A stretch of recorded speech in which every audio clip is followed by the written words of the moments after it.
Have any other suggestions for this evening or this morning from anyone? Is there anything on your mind, Didi, that you'd like to talk about? Well, not right now. We've been going through Chaitanya Charitamrita here and reading very beautiful section this morning, Mahaprabhu's instructions to Sanatana Goswami. Actually, Wednesday is a very special, I think it's Wednesday. Let me double check. I think it's Wednesday that is the disappearance day of Raghunath Das Goswami. Let me just check.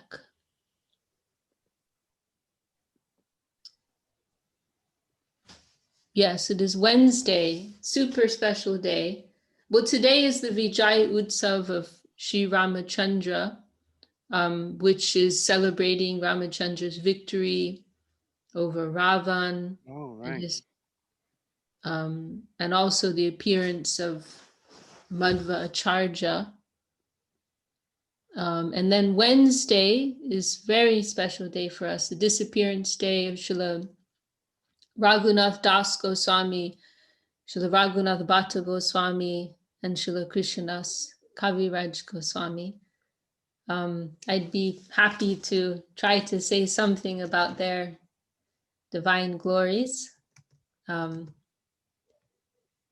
we have a pressing, burning question. I think Govinda Nandini will be with us in a second. She's connecting. Okay. Here she is. Okay, and also we have Daniel, who's joined us this evening. Where are you right now, Daniel? Are you still in Salt Lake City? Yes, I'm in Salt Lake City. Can you hear me? Cool. Yes, we can hear you. Yeah. And where you're staying at our temple there? Yeah. Okay, cool. And how's everything going for you? Everything is very good. It is good to see you, Vishakha. Yeah, it's great to see you too, and I'm so happy you found a home. I saw some of your photos on Instagram, and it looks like you've been quite involved with preaching activities there. That's really happy news. Really happy news. And also Karan has joined us from Calcutta, so welcome. Okay, so Govinda Nandini, are you back on now? Can you hear us? Yes, I can hear now. Okay. Oh, and also Ramananda Prabhu has a really nice topic here. We can also get to that. But should we start with you, Govinda Nandini? You did have some questions. You're on mute again. Or Okay. you had some. Should we discuss that now? You had some questions. Yes, I would love if it's possible. Yeah, of course. Yeah, we can start with that. We've got time. You want me to say the question? Yeah. I think that'll work better if you just say for everyone to hear. Okay.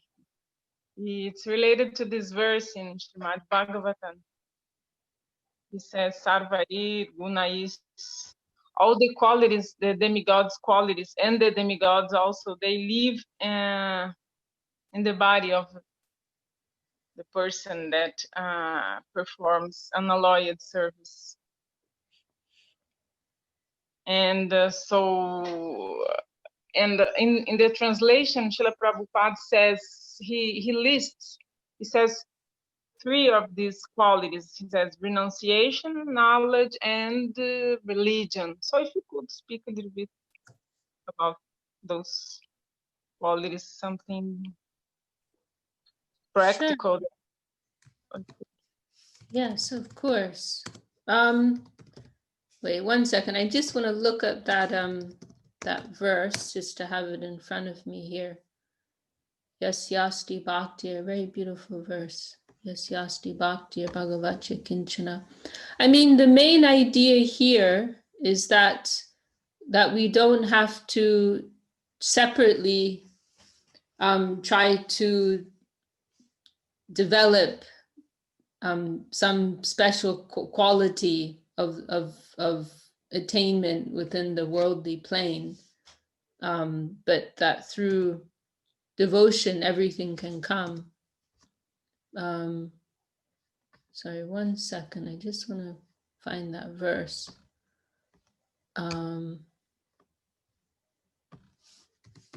Sorry, very nice. It's 50 canto, 16th, 18th chapter. Sorry, which canto? 5th. Okay, I've got it here.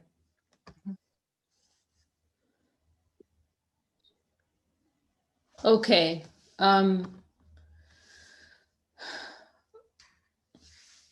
Yes, I mean, yes, Yastipa, all the demigods and their exalted qualities such as religion, knowledge, and renunciation become manifest in the body of one who has developed unalloyed devotion for the Supreme Personality of Godhead, Vasudeva.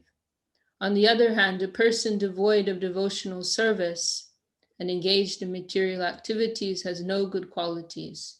Even if he is adept at the practice of mystic yoga or the honest endeavor of maintaining his family and relatives, he must be driven by his own mental speculations and must engage in the service of the Lord's external energy. How can there be any good qualities in such a man? So two main points are here in this verse. I mean, the way this verse is usually quoted by our gurus, and especially Srila Swami Maharaj Prabhupada, he quotes this verse often, is that, and it's an important point, and it's also a difficult point. It takes some maturity in Krishna consciousness to be able to understand, to appreciate. And that point is that we are interested in the nirgun plane. We are interested in the transcendental plane, what is beyond the modes of material nature. So, to distinguish between sattva gun and nirgun, in other words, what appears to be sattvic in this world, what appears to be very good and auspicious and pleasing and dharmic, that if that's not in connection with the Lord's interest, if that doesn't have its origin within devotion and the Lord's connection, then it is not really of any value, And there's another significant verse in this regard in Chaitanya Charitamrita, Dvaita Bhadra Bhadra Gyan Sab Mano Dharma E Balo E Mande E Sab Brahma, saying that to distinguish between good and bad in this world is foolish, because it's all wrong, it's all a mistake. Everything in this world is based upon separate interest. It is deviant from our true nature as loving servitors. So even if something in this world appears to be very good, very pure, nevertheless, if it is separate from the Lord's connection, then it isn't actually of any value. And in the grand scale of things, there's not much difference between what is supposedly good or bad. It's all part of the same mess. It is like a dream. You can have a good dream, you can have a bad dream, but it's still a dream. So this is something tricky, because it is easy for us, and we do tend to become enamored with ordinary goodness, piety, morality, these kinds of qualities, honesty, knowledge, sophistication, intelligence, all of these things, they're they are very appealing. It is easy to dismiss someone who is in tamagun or rajagun, or dismiss someone or something. You know, it is easy to dismiss things that are just outright bad, that are outright negative, you know, but something that in the ordinary calculation of things is very good, very pleasing, very pious or religious, you know, it is more difficult to see that as something, you know, insignificant. So it is a difficult point. It is a fine point for us to understand. But we must see that by comparison, you know, what is pertaining to the eternal world, to the transcendental world, you know, that is everything. That is all in all.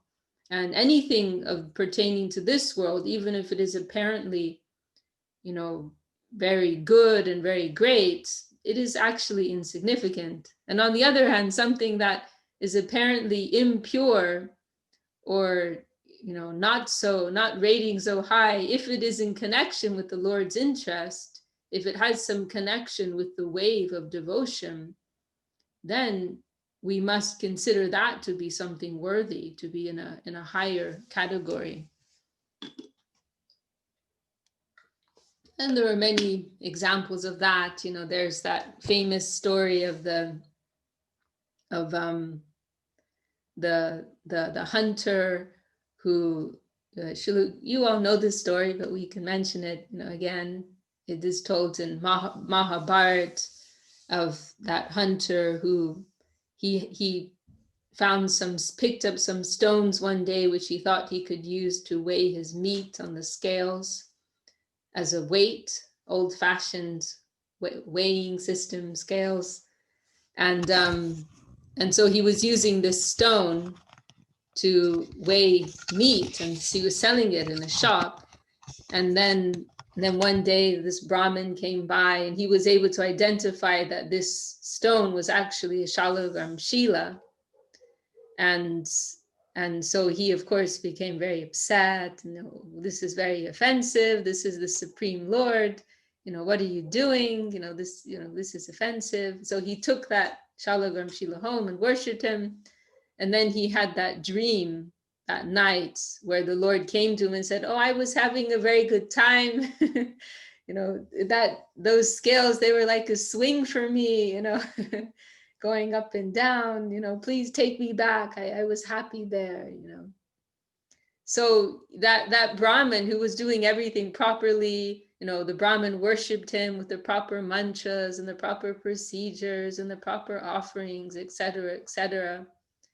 But that was dry. And that hunter who was, you know, really by material standards, a filthy man, you know, engaged in the most horrible activity, you know, killing animals. You know, there was something in his heart, you know, some natural flow in his heart that touched the Lord, and that attracted him more.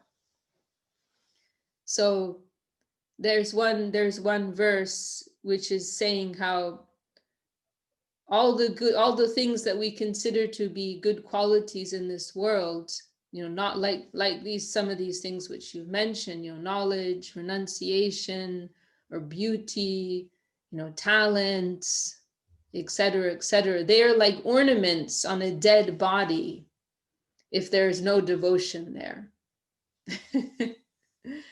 They're like ornaments on a dead body. So, you know, true value is in devotion. And these other qualities, they at best, they can be an ornament to devotion.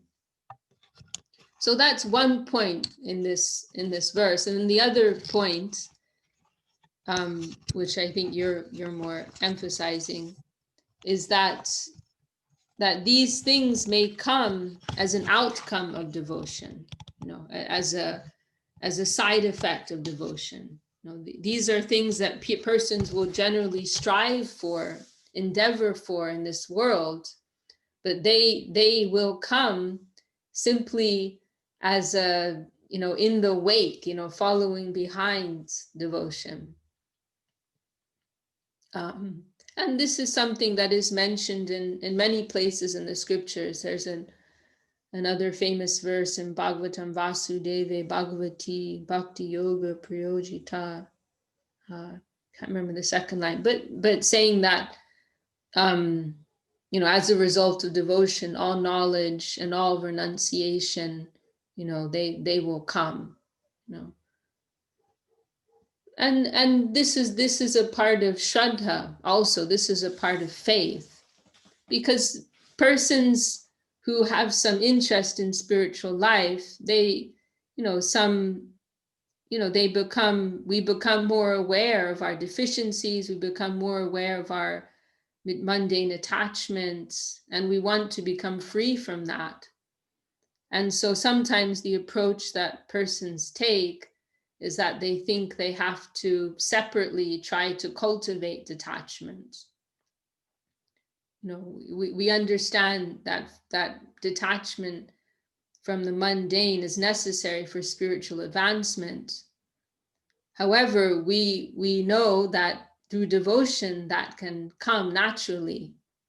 But another viewpoint is that should be, this is like a major thing that persons following a spiritual practice. This is like one of the main, generally speaking, to be detached from the material plane, to be detached from material desire. Generally speaking, that is like one of the number one achievements, right? That persons, have on their list, and not just within the Vedic arena, but within Buddhism, within many spiritual paths, there is the recognition of this need to become detached and to be enriched with spiritual knowledge.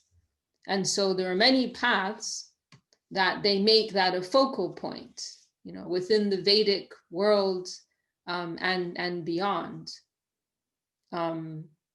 So this brings us to discussion of Aroha Panta and Avaroha Panta, right? Aroha Panta referring to the ascending method, trying to make spiritual advancement on the basis of our own endeavors, versus Avaroha Panta trying to make advancement not on our own strength, but on the basis of descending mercy, of descending grace. In other words, we have practices like yoga, meditation, tapasya, different types of austerities that persons practice in order to become free of their minds, free of their attachment, free of desire, free from the bodily connection. Persons, follow these austere practices for that purpose. However, we understand from Bhagavad Gita, from other scriptures, that is actually a meaningless attainment. That is a dry thing. Simply to be free from material desire doesn't have any meaning unless there is a positive connection. And not only that, but we're told through that positive connection that detachment from the negative connection, it will automatically take place.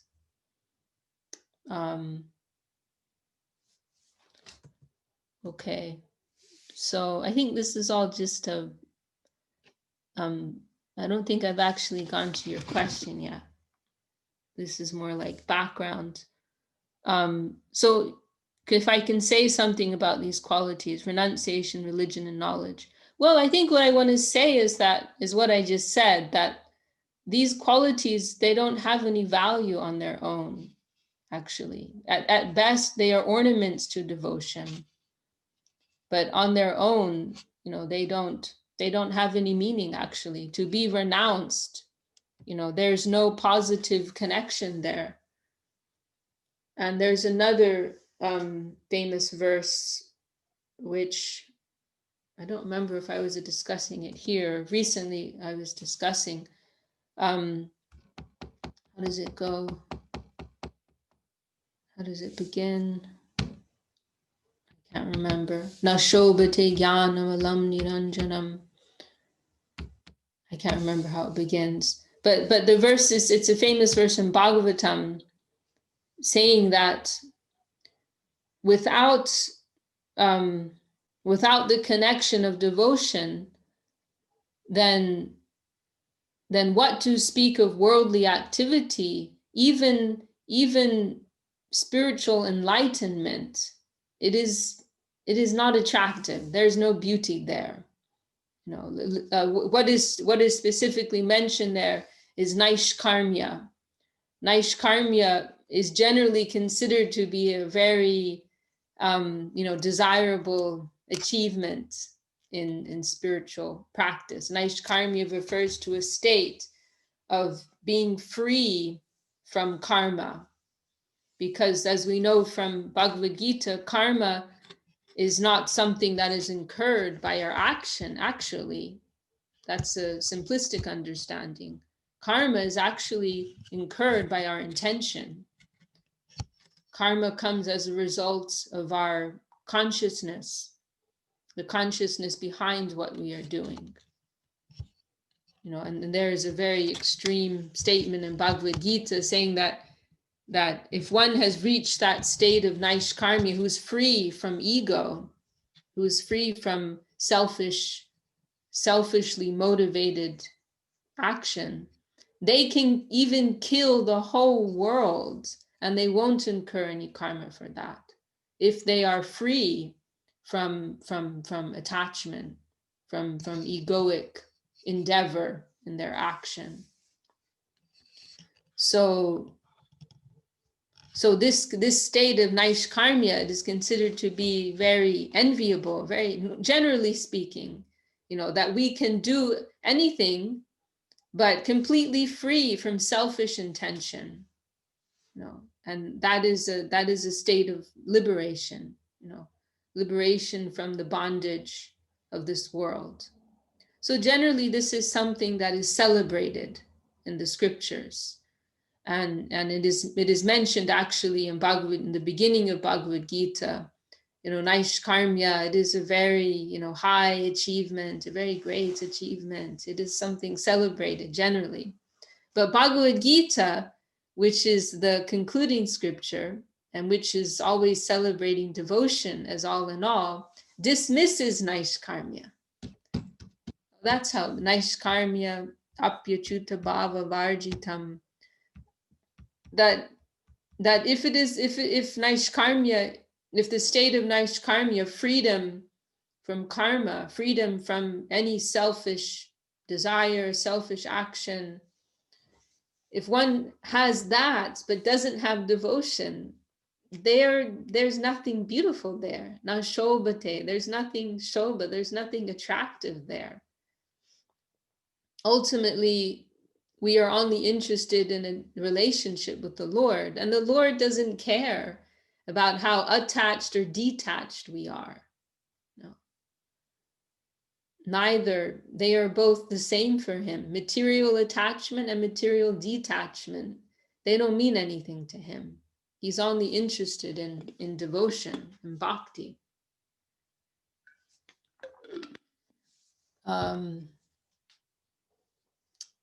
So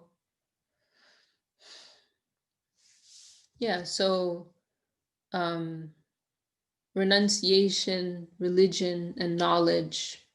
Yeah, I mean, I would say the same thing about all of them, piety, renunciation, piety, duty, goodness, knowledge. These are all things that on their own, they don't have value, but they can serve as ornaments to devotion. They can be used in the service of devotion also. That is how they are properly situated. That is how they become meaningful, if they are in service to devotion. Like Srila, our Param Gurudev, our grandfather Guru Srila Sridhar Maharaj, he was asked on one occasion, you're always talking about jnana shunya bhakti, knowledge-free devotion, but at the same time, you are the greatest scholar, you know. And Srila Sridhar Maharaj was, and our Gurudev was. They were both great. I mean, Gurudev could just quote hundreds of verses, you know. They were both, you know, very knowledgeable in the science of devotion, and very, very well acquainted with the scripture. And they could both give wonderful, clear explanations of Krishna consciousness. So this question was asked to Srila Sridhar Maharaj, you know, how can you, you know, how do you accommodate this? You know so much, you know so many verses, you can give such great high explanations, but you're saying that knowledge-free devotion is the highest thing. You have so much knowledge, so how can you explain this? And Srila Sridhar Maharaj said that bhakti is like the king, and knowledge is like the minister. It's like a minister to the king. So when knowledge is acting as the servitor of devotion, then everything is properly adjusted, then everything becomes beautiful and becomes meaningful.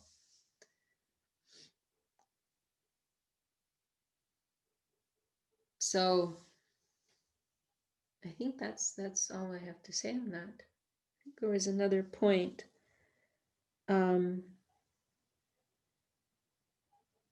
Yeah, I mean, you know, bhakti can stand on its own. Bhakti doesn't need anything.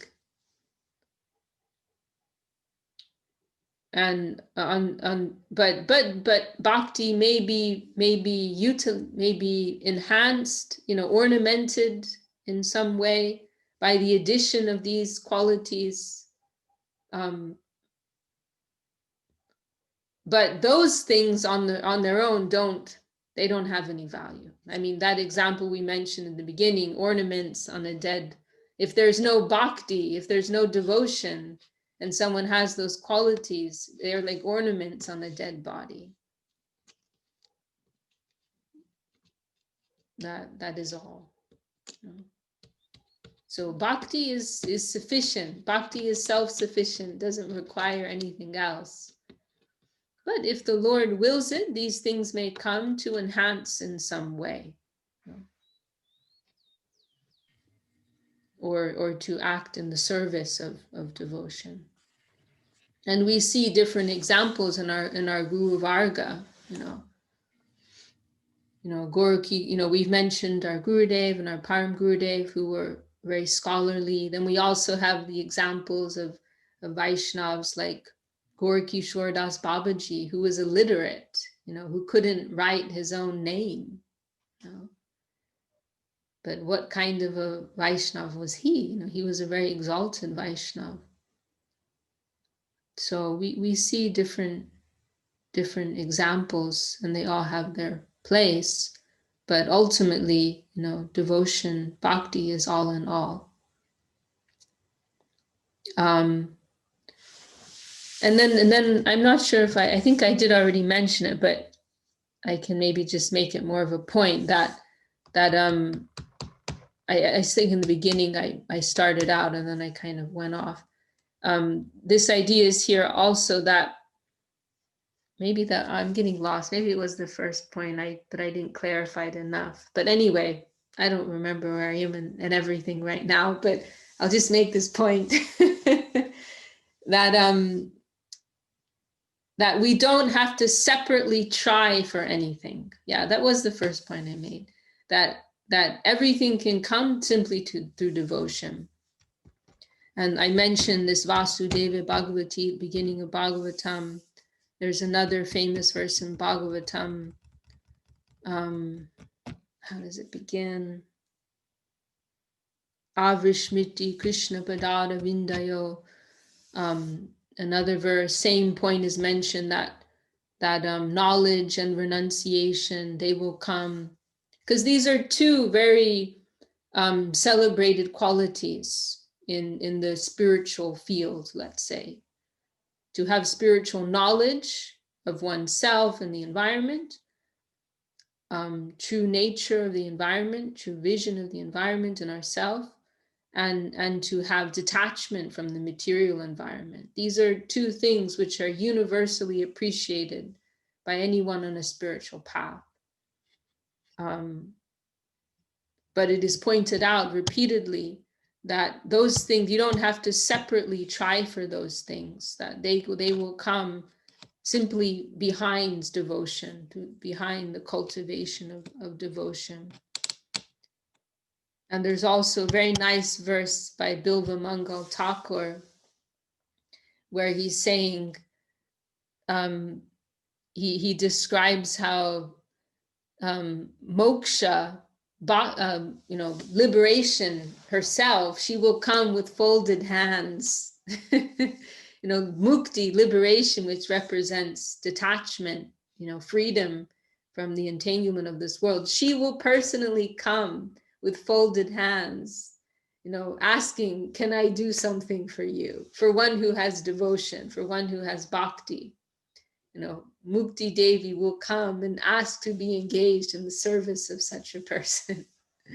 And then it also mentions Dharma Artha Kama Gataya Pratiksha, that Dharma, Artha, and Kama, because these are the four goals which are celebrated throughout the Vedas, right? Dharma, Artha, Kama, and Moksha. Dharma, piety, religion in the ordinary sense, duty. Artha, wealth. Kama, sense pleasure. Moksha, liberation. These are the four things celebrated throughout the Vedas. And this verse of Bilva Mangal Thakur is saying that for one in whose heart real devotion has arisen, mukti, she will come personally with her folded hands, asking to be engaged in service. And Dharma, Artha, Kama, these other goals, they will wait for the call of such a devotee. They will wait, to be engaged by such a devotee. So the devotee doesn't have to go after any of these things. They will come to follow the devotee. And this is also the main substance of faith. This is the main conception in Shraddha. Shraddha Shabde Vishwas Kahe Sujirda Nishchoy Krishna Bhakti Hoile Sarva Karma Krita Hoy, that through devotion to Krishna everything will come.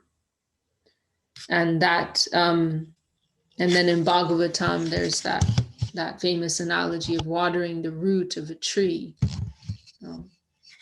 That by watering that root, the whole tree will be nourished.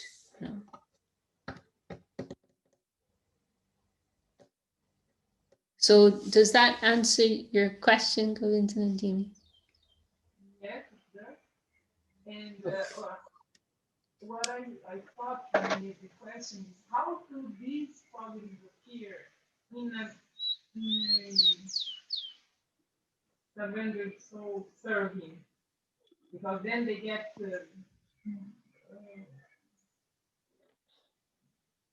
they appear superior as we think they are.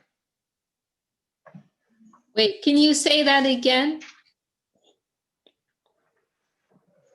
When these qualities appear in a devotee, they get a promotion.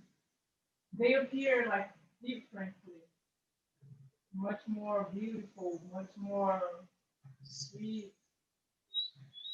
So my question was about knowledge, renunciation, and religion, for example. These God's qualities, when they appear in service, how do they look like? How will they? How do they present themselves in service? How will they present themselves in service? I don't know if I'm completely following you. I Well- would suggest that you take your headphones out when you speak or pull them out of the computer, because it's very difficult to hear us when you have the headphones in. It doesn't work as well if you have the headphones in. Okay. Yeah, well, I can't hear you so well, actually. It's true.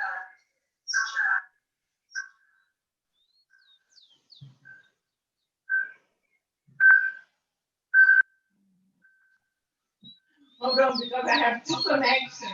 Yeah. I need one. Sorry.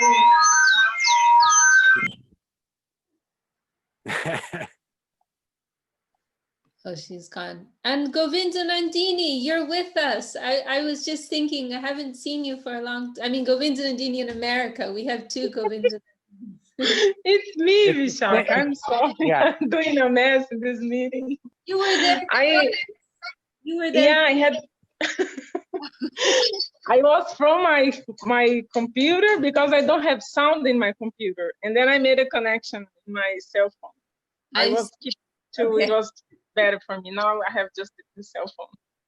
Okay. So you're saying, how will they appear in our service, these qualities? Yeah. Mm-hmm. Well, I mean, we'll take the example of someone like yourself. You're a good preacher yourself.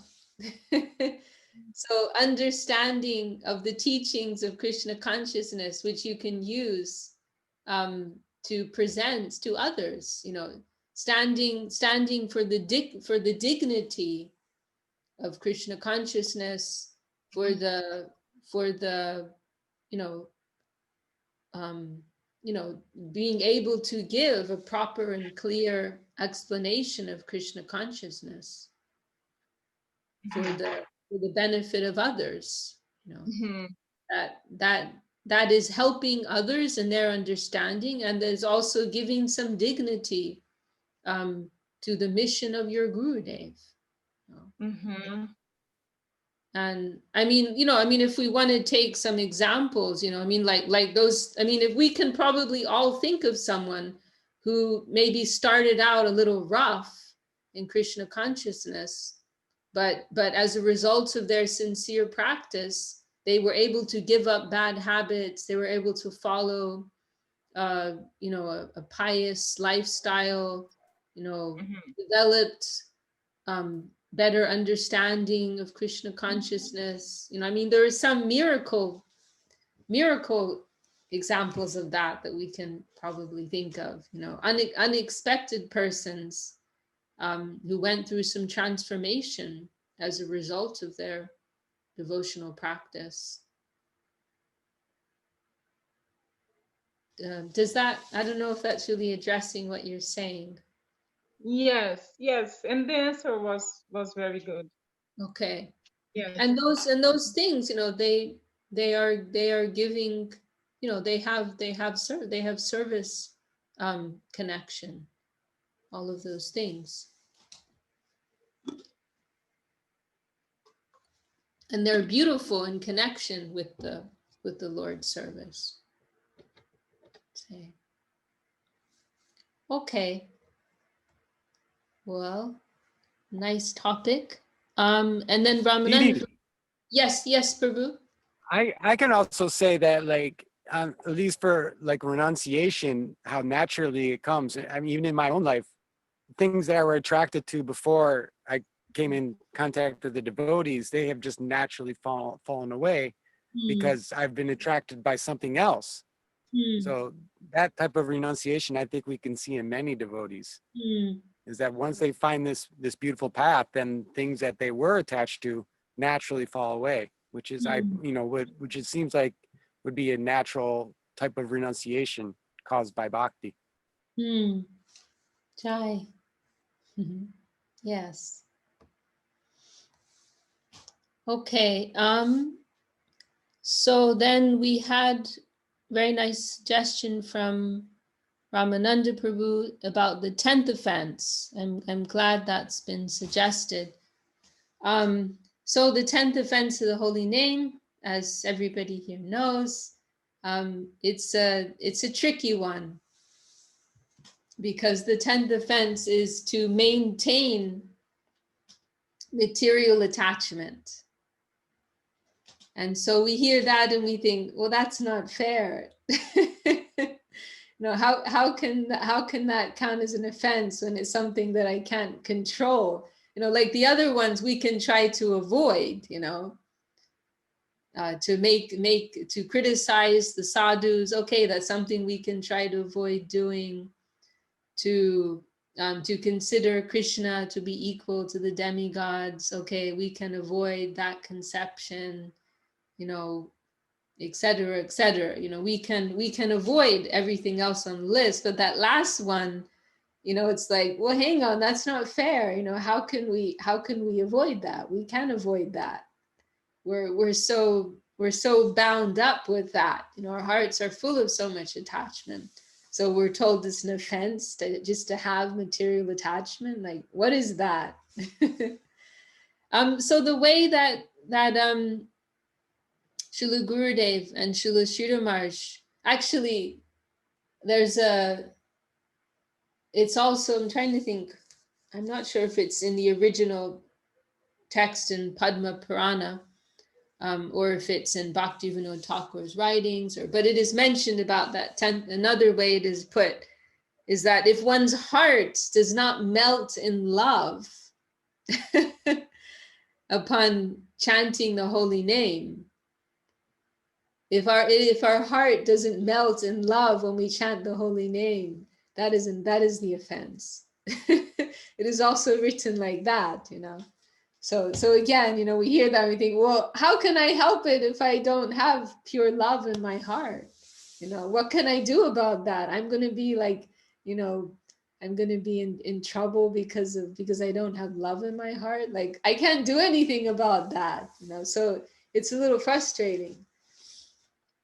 So the way that Gurudev and our Param Gurudev have explained that offense is that it means to resist the flow of Krishna consciousness.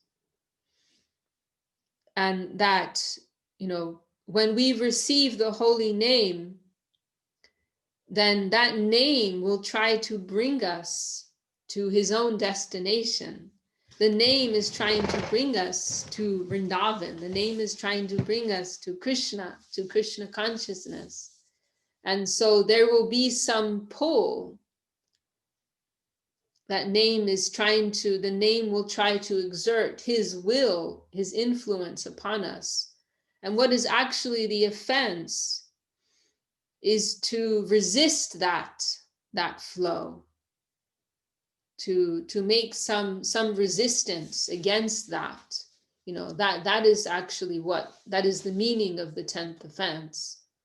So we are advised, we must try to cooperate with the movement, with the transformation that will begin to be affected within our lives. And of course, this is speaking of something subtle, we may not be able to objectively identify how that wave is trying to move us, or how we may be resisting it, but it is happening in a subtle way within the subjective sphere. And so it is we have to keep an openness within us, an openness to move according to the Lord's will, to the desire of the holy name, to be used, by his will, to come under his influence, not to be too rigidly attached to whatever level of understanding we are at, not to be too rigid or too fixed in where we are in Krishna consciousness or with our lives, but to with courage and with boldness, be ready for all the walls to be broken down all the walls around our heart to be broken down. Pillars of ego, that was one of Gurudev's expressions, how we are very busy building pillars of ego and thus obstructing the Lord, blocking the Lord. Ahankar, there's this famous verse, Ahankar nivritanam keshavo nahi dorga, Ahankar yutanam hi madhya parvata rasaya, that for one who is free from Ahankar, the Lord is very close. But for one who has Ahankar, false ego, false conception of life, it is madhya parvata rasaya. It is as if there is a great mountain range between them and the Lord. So, we have our protective shields, our defense mechanisms, trying to keep the Lord out. We ask for a connection, but then on so many levels we are actually resisting that connection, denying that connection, blocking that connection. Actually, all we have to do is cooperate. The Lord will do everything. The devotees will do everything. All we have to do is, for lack of a better expression, go with the flow. to allow that current to move us. We don't have the capacity to purify ourselves. We just don't. We don't have the power to purify ourselves. We don't have the power to overcome Maya on our own. It's just not possible. It's just not possible. End of story. At best, we can achieve that temporarily, but it's not a long-term solution. The only way we can succeed anyway is by accepting the mercy of the Lord and his devotees. And so we have to really open our hearts, open ourselves to receiving that grace and moving in accordance with that grace, which will require courage because we are being taken to an unknown place. Our conception at present is very low, very base. And so we have fear about being taken to an unknown level of surrender. I want to read an excerpt on this topic. This very beautiful talk of Srila Sridhar. I can post the link. I'll post the link in our chat here. Here we go. And let me just find it. Here we are. Open, spread wide your hearts to receive him, and prepare yourself for what sort of wonderful Leela he may come to show you. Be so much broad and wait. What are the waves of the infinite? What sort of wave will come to touch you from the infinite, the center of infinite, of love, beauty? Wait and see. Be clear, open, unbiased. Don't go to measure with your teeny examples from this finite world of nasty nature.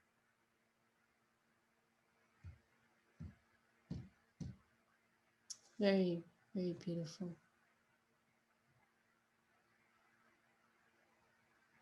Give up your attempt of measuring him, but through faith try to approach. You are finite, so how much faith may you have about infinite? Very little. So don't think that you will be deceived, that your faith will deceive you. You are a teeny person. What is the length and breadth of your faith? In the infinite, anything is possible. So don't be afraid of your blind faith when you come in the search of Krishna, infinite. Only faith can take you there and no knowledge. It is clearly stated in Bhagavatam. Never approach with the instrument of knowledge, that will deceive you. But through faith, a Hokshaja can come down. And if you doubt, he may not care to come down to you. So open, spread wide your hearts to receive him, and prepare yourself for what sort of wonderful Leela he may come to show you. Okay. Ramananda Prabhu, does that answer? Very much. Yeah, thank you. Very sweet, very nice. So encouraging, yeah. I hear so many things. Sometimes I don't know what to do. So my he used to say, I don't know what to make. I used to have good time with him. He used to play with Ramai.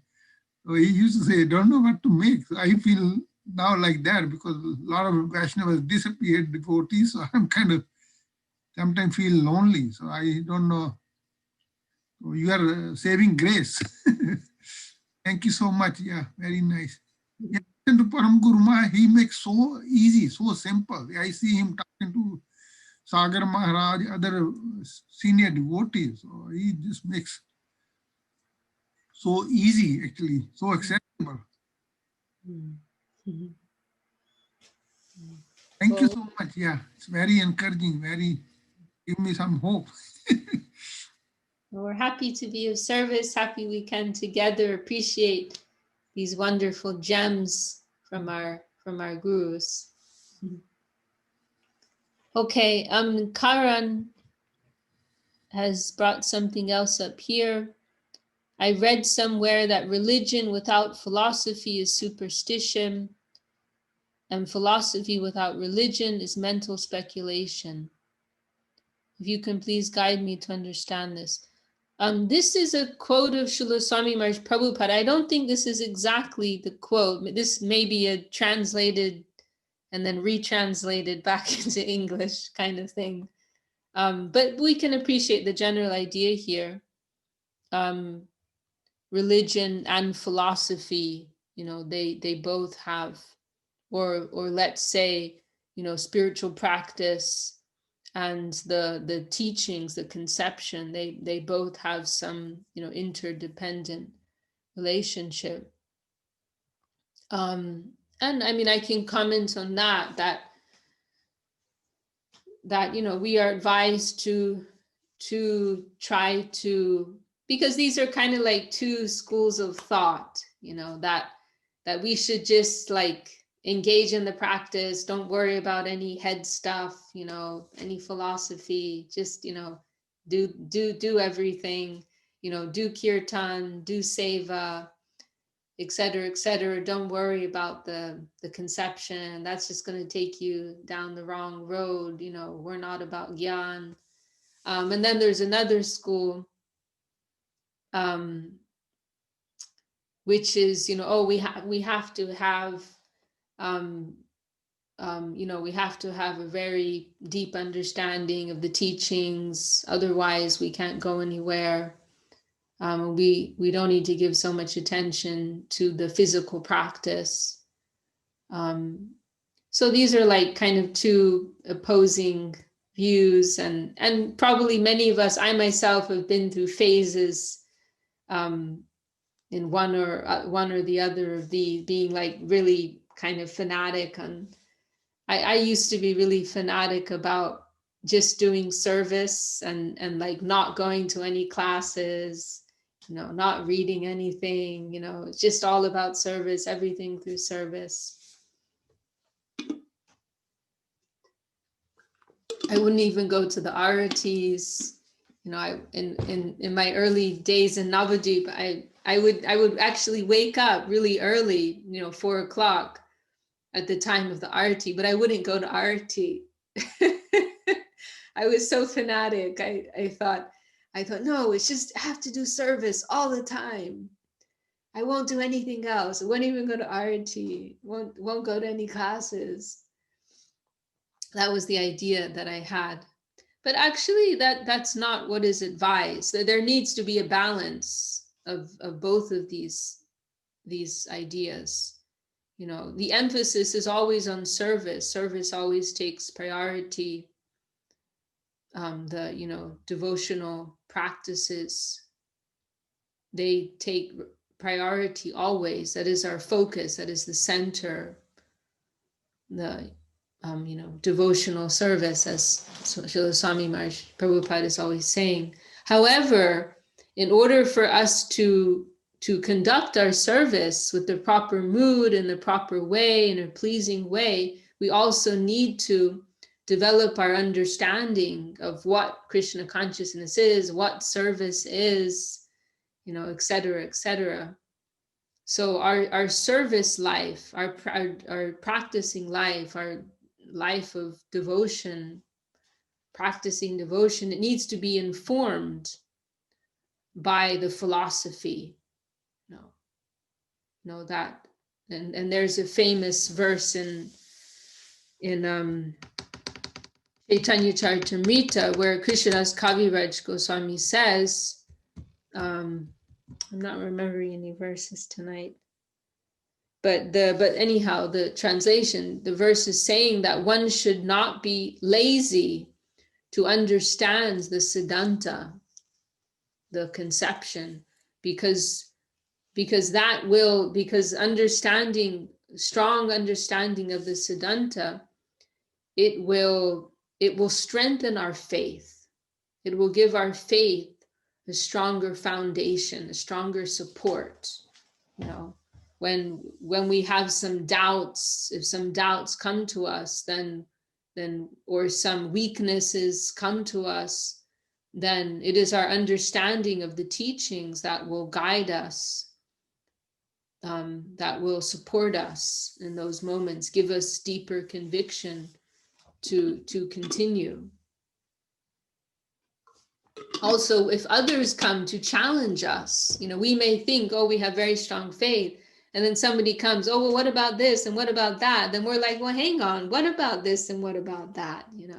Then our faith may be disturbed. So in those moments, it is helpful for us to have a clear understanding of what is Krishna consciousness? How is it different? Yes, Govinda Nandini has the verse here. Siddhanta Bolya Chitte Nakaro Alas. So Srila Sridhar Maharaj, he would advise like that, try to understand, what is Krishna consciousness? How is it better?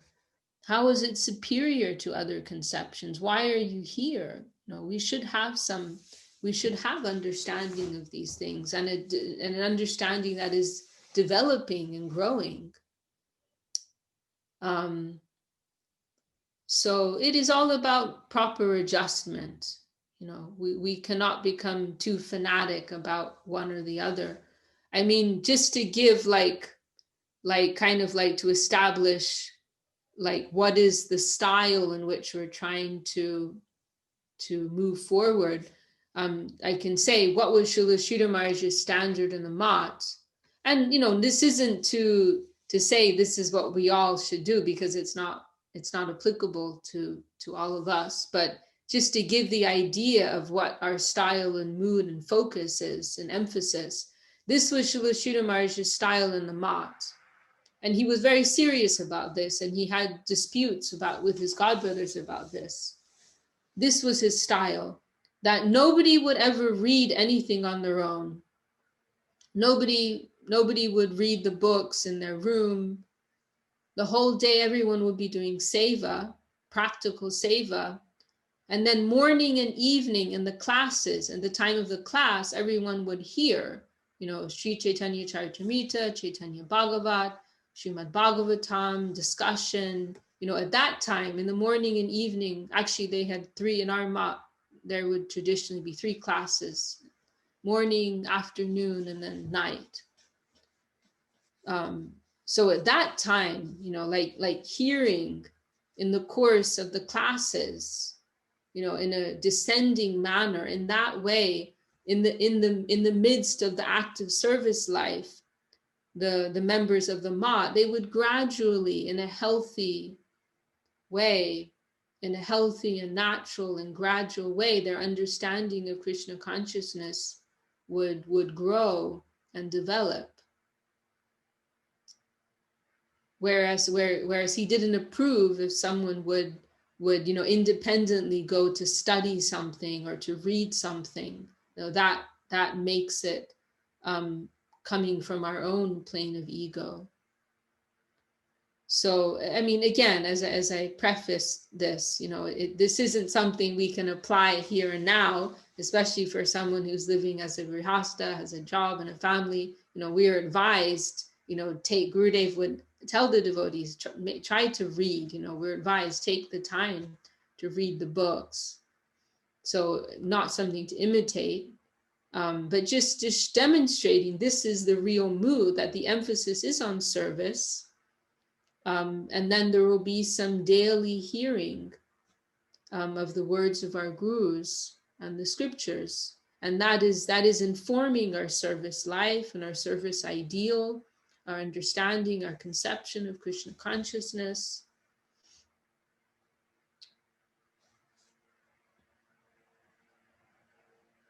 Yeah, because to go back to the quote here, if we're just focusing too much on the philosophy, then that just becomes a mental thing, that becomes an intellectual thing, that's disconnected from reality.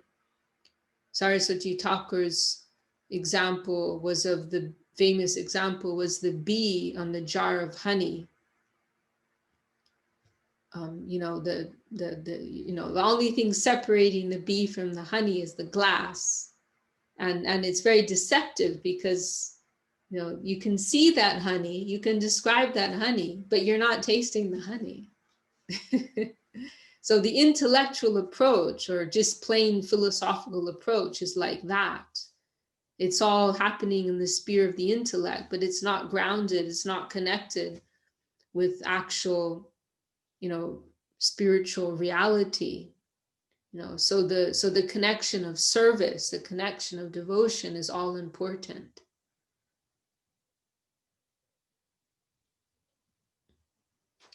Well, I hope that answers your question. Okay, we have Ananda Srupani with us. Happy to have you with us this week again.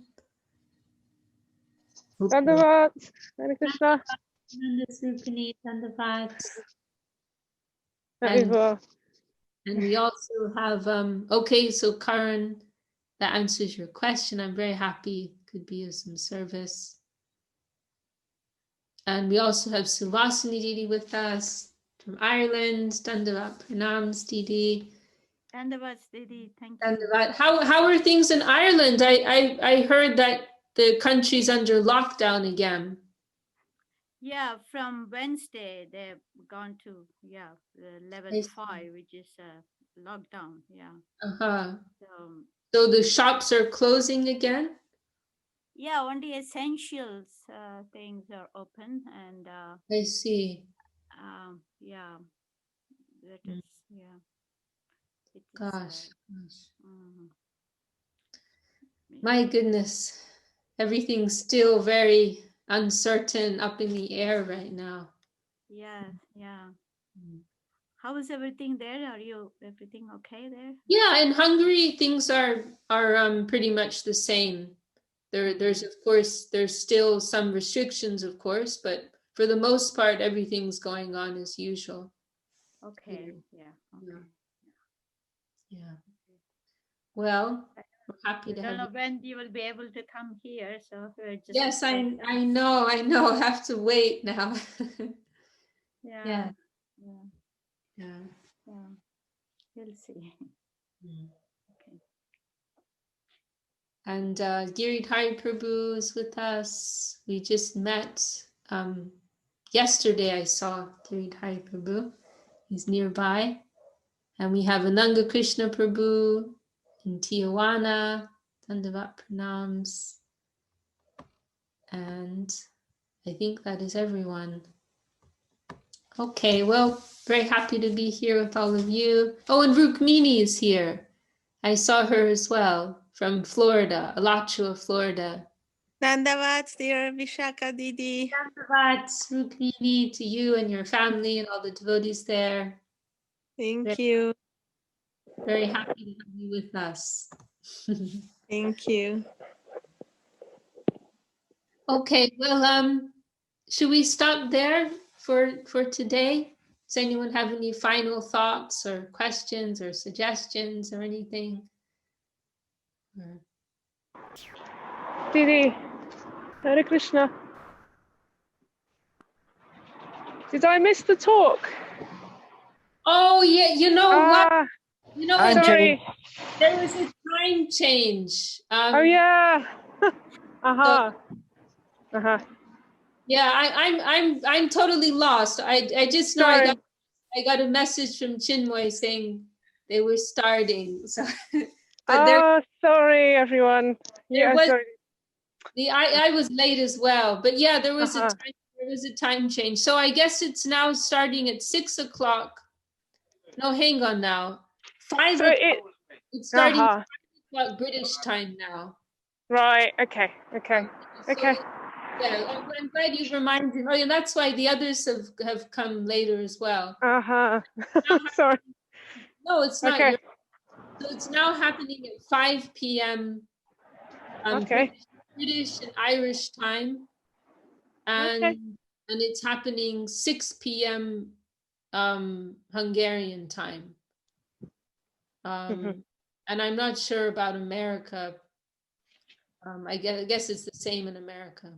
Yeah, we didn't change times. It was we'll change times later, so we'll get confused later. Okay. But now it's your confusion first, and then Okay. we'll get confused later. Shy. Thank you. Okay, that's cool. Yeah, I'm glad you Great. reminded us. We have to clarify that. Yeah. Yeah, we didn't realize it's the time the clocks have gone back 1 hour. So it's, Yeah. I was, Yeah, Yeah. very confusing. Yeah. Mm. Okay, well, my Dandavat pranams to all of the beautiful Vaishnavas present, asking for your blessings, and hopefully we can keep meeting like this. Jai Vishakha Devi Dasi ki. Yeah. Jai. Thank you, Vishakha Didi. Govinda Dev Goswami Maharaj ki Jai, Bye. Vaishnava Vrinda ki Jai, Shri Harinam Sankirtan ki Jai, Bye. Jai Gaur Premanande. Hari Bo. Haribo. Bol, Hari Bol.